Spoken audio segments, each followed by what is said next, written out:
hajning farz bo'lishining bir necha sharti bor. Ana, o şartlar qaysilar?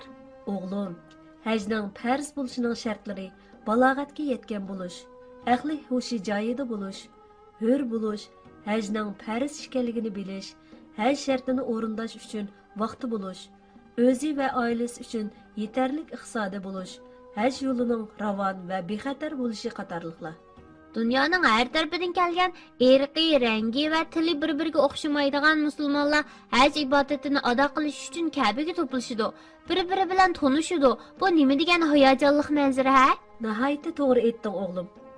Ular Baytullohga yuzlanib, o'xshash vaqtda qiyamda turadi. Rukuga boradi, sajda qiladi va Ka'bani tavob qiladi. Ondan qong'ichi zamzam ichidi. Hojilar haj jarayonida Ibrohim alayhissalomning tavakkilchiligini, Hajar onamizning chidamchanligini va Ismoil alayhissalomning itoatkorligini ko'z oldiga keltirdi. Ovozliq kitob abdi tali.